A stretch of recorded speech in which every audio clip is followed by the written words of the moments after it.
This white boy came close to me and greeted me. I was dumbstruck. I was shocked. I didn't know what to say. I look into these blue eyes and this curly hair, curly brown hair, and this white skin and white fingers and white teeth. And in my mind, I'm saying, this is the future of helicopters in our community. This is the future of doctors in our community. Mr. Paul, a white man, will occasionally visit, his employees. And I remember when my sister told us that Mr. Paul was going to come to our house. It was a huge event. We prepared massively. It was 2 weeks before announcement. And I remember when Mr. Paul came and left, the entire community talked about a white man visiting us. It was an event. You see, white supremacy is usually not enforced by white people. It is blacks per se, because there is a certain degree of superiority or competence when you are associating with white people as a black man, which is enforced and promoted by fellow black people. All right, white people are gods. Black on Black podcast. All right, man, before we get into this, let's preface by I have not seen this video. I don't know what this is about to talk about, so let's just listen to what this dude got to say. All right. But somehow when I read intensely into black history books, I saw an impression or an image of white people that totally confused me. I heard about white oppression. I heard about the carnage and the brutality of slavery and slave trade, which was promoted and executed by white people. And in my mind, I was confused because my personal experience with white people was totally different.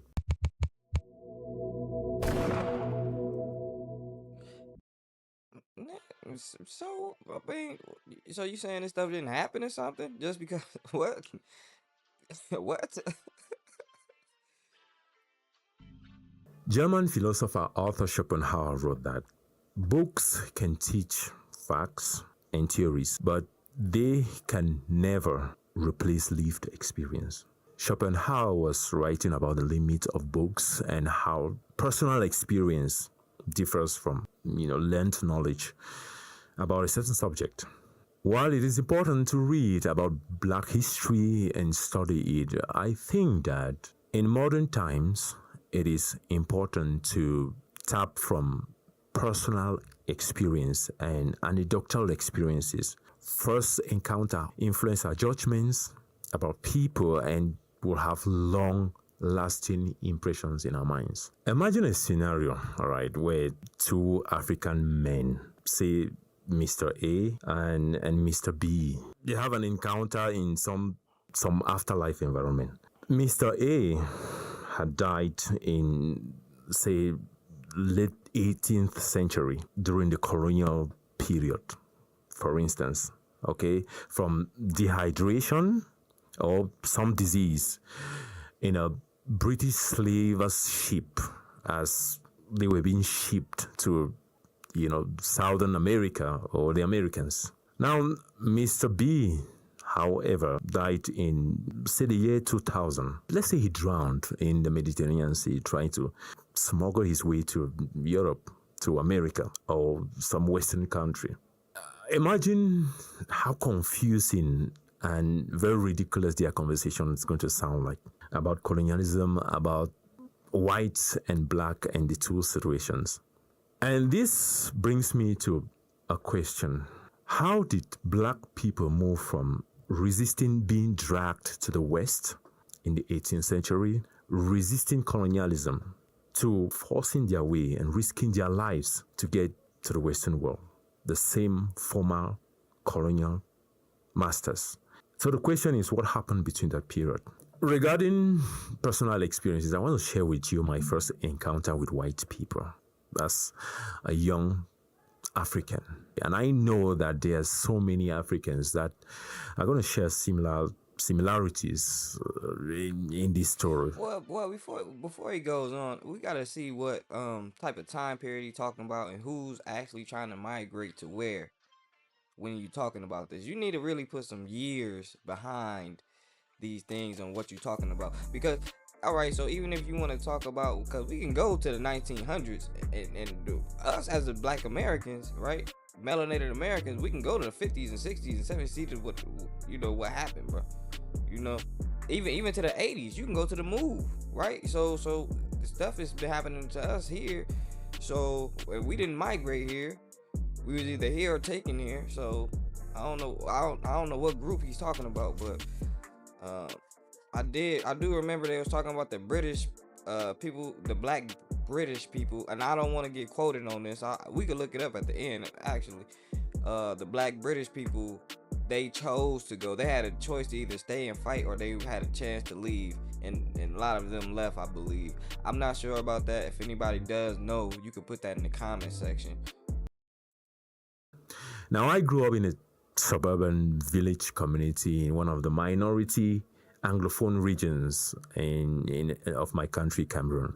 It's a small rural community with a small lifestyle. Market days, school bells, church bells, and the slow humming of occasional cars that are passing by, or the loud noises of helicopters that are flying above our roof. And, majority of these helicopters were missionary helicopters.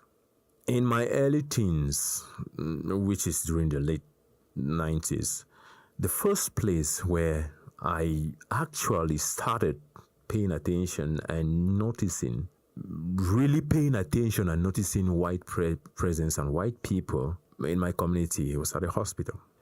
And I noticed that most of the senior medical doctors at my regional hospital in my town were white people. These white men also held key positions of managers and directors in most of these health facilities. See, if they weren't treating patients at a hospital, they were probably leading some medical outreach teams that drove around in their white Suzuki cars to probably vaccinate children or breastfeeding mothers or distributing medicines or milk. So at the hospital, these white medical doctors would intervene in very critical life-saving situations. And most of their interventions they will produce really, really good results that traditional and local medicine could not handle. Pregnant women gave birth safely to children with critical conditions, went through surgery, and most times successfully. And even contagious viral diseases like measles were handled with vaccines. White people were at the head of the medical field doing practical. But where are you from, bro? It seems like you have an African accent. Where are you from? Right? Where are you from? Because even if you want to talk about Africa, bro, y'all could have did all that stuff yourself. They learned a lot of that, the knowledge and stuff from you guys. You guys could have did that. The reason you can't do that is because of the position they put y'all in. Bro, this ain't just because something happened 20 years ago. Bro, do you know Afghanistan and Iraq are still rebuilding after what happened 20 years ago? That's just saying, all this stuff connected from the early thousands to now, bro. Like, what part you on? Just because now they giving y'all some. All right, dude. Work. Okay, I didn't just see them as foreigners. I saw them as medical lifesavers. No doubt they were black fishes. I bet when they take away all y'all stuff, and then y'all gotta come on. All right. But most of them occupied assistant positions. Nurses and assistants. How did that come to be, brother? How did that come to be? Because you skipping a whole lot of history to how it got to that point, brother. You have to what? Assistant managers. There's a situation I used to have, serious convulsions. Okay, and there were some home remedies that would handle this situation. But I remember one time it got so serious and I was rushed to the hospital. And that was my first physical encounter that I had with this white medical doctor, Mr. Emil. And I still remember his name detailedly. And after that treatment, I never had that convulsion again. The message was clear to me. I slowly unconsciously notice that white advanced medical knowledge lived through white faces. Now, in the area of religion, which is something that I want to touch as well, it was no different. There were few Catholic and Baptist churches around our rural community, and most of them were led by white priests and white missionaries. There were few black people holding positions of, catechists and other junior positions. But most of the white reverend fathers presided very important masses. We would often see them in their white cassocks. And this, we couldn't wait to attend Sunday services. It was so beautiful and admirable. And the frequent yes, Father, to words recited by these white reverend fathers, it was not because we understood what they were saying. It was more of, this is a white man and he must be saying something right. And hence the response, yes, Father. I remember situations where we were handed down these tiny Gideon Bibles with blue covers. And severally, I would open them and read them. And sometimes when I lost them, it was a frequent activity of distribution of Bibles. We were told that heaven is a place where good people who did right, will go there. And it's a beautiful and, very, very, very, very peaceful place with no death. And we told that hell is where evil people, those who did wrong, would go there and suffer forever. So in a way, nobody wanted to go to hell. And so indirectly, it enforced a sense of morality in most of us. While in school, right, some of the common phrases that you pull out every class, 5, 6 people, they would tell you in history classes was Vasco da Gama discovered the sea route to India. Christopher Columbus discovered America. America. Let's talk a little bit about America. Imagine you're told that heaven is a place where there are no death, there's beauty eternally, but you have to go there only after you die. Now imagine there is a description of a place similar and close to heaven on earth, where everything is almost like heaven. And that's how America was presented to us by the white people, by our history books, by the religious stories. And how could we dispute that? It was evident. We saw the helicopter that flew, above our roofs. These were white. Boy, the brainwashing is serious, boy. Christopher Columbus never he touched the Americas, but it seemed like you're talking about the United States of America. Now I could be wrong, but he never touched the United States of America. All right, he did touch the other America, Central or Southern, I can't remember, but he didn't touch the United States. Boy, y'all better quit listening. People. Anyway. And we're told that these helicopters were manufactured in America. And with thousands and thousands of helicopters there. We saw on TV skyscrapers. We saw white people pull out marvelous medical feats. And we were told that all of this was from America, and it was abundantly in America. And so the picture that we had of America was almost like an assistant heaven. And everybody wanted to go to America. I remember clearly my first encounter, close encounter with a white boy. I had never seen a white child before. I remember in school, a white Suzuki drove into a school compound, and 3 white people came out. And I saw, for the first time, I saw a white kid, 3 of them. And they came to our class. And after a short talk and distribution of biscuits, this white boy came close to me and greeted me. I was dumbstruck. I was shocked. I didn't know what to say.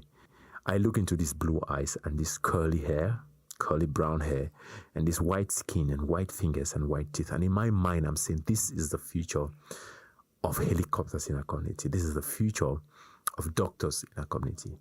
I'm not in any way undermining blacks and black competence, but for the most part, this is my personal experience with white people. They held positions of power and authority in my community. There's a I mean, they held it. They held it in our community too. I mean, because we, but we just never, bruh. We always over here. See, I don't know all the stuff of the continent of Africa, so I'm not gonna put this all on the continent of Africa, right? I'm just gonna talk to this man right here. We never tried to assimilate over here. Yes, we of course we wasn't just running amok, and we understand what could happen, but we always tried to build our own, have our subculture, have our culture, have our things. And now if you look at it, we got some all black medical places and things like that. I need to look up these things. I need to start writing stuff down so I can look it up at the end of the video. So yeah, we got all black stuff here. We have Tulsa, we have movements, we have Black Panthers, we have all these things. So we know we can build stuff. We don't need nothing from them. Right? All we need is time and space, and we could do it. But once we do it, they try to take out the leaders, or they destroy the infrastructure of which we built. We don't need them, bro. Right? We don't need them, bro. You sitting up here acting like you tripping, bro. An incident that happened, my sister was working as a secretary in one of the very few IT establishments in my town, Paul's Computer Institute, which still existed today. Now, Mr. Paul hired my sister to be one of his typewriters, and Mr. Paul, a white man, will occasionally visit, his employees. And I remember when my sister told us that Mr. Paul was going to come to our house. It was a huge event. We prepared massively. It was 2 weeks before announcement. And I remember when Mr. Paul came and left, the entire community talked about a white man visiting us. It was an event. You see, white supremacy is usually not enforced by white people. It is blacks per se, because there is a certain degree of superiority or competence when you are associating with white people as a black man, which is enforced and promoted by fellow black people. Now, years passed, I grew up, I studied, I read vastly, I had more knowledge and I experienced a lot. But somehow when I read intensely into black history books, I saw an impression or an image of white people that totally confused me. I heard about white oppression. I heard about the carnage and the brutality of slavery and slave trade, which was promoted and executed by white people. And in my mind, I was confused because my personal experience with white people was totally different. I have had to sit down and pay attention. And today and in present times, I can say strongly that the young boy and the impression that I had about white people perhaps is right. Because guess what?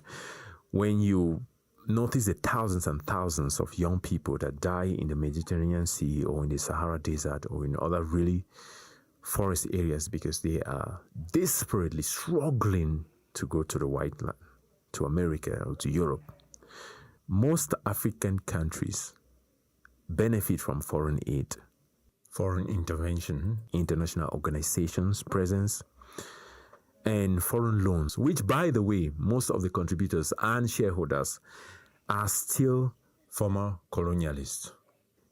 Is it just that white competence and superiority exceeds the blacks that hundreds of years and still blacks are still inferior? Is there something wrong with the blacks? All right. Well, let me tell you something, brother, man.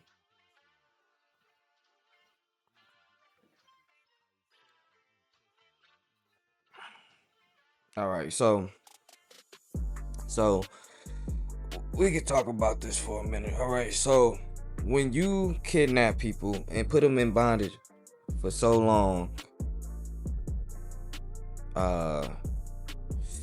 they have mind controlled these so-called Africans, right? I say so-called Africans because they are the people that named you, right? Same way they named America, right? Same way they named the other Americas and all that, right? But the thing is this, bro. After years and years and years of bondage and slavery and just brainwashing, we do come to people like you who seems as if the melanated person can't do for themselves, when that's not the case. The case is this, bro. Industrialization, which they did do, made them have the ability to have a bunch of weapons that the other people didn't have, bro. And that's really just it, bro.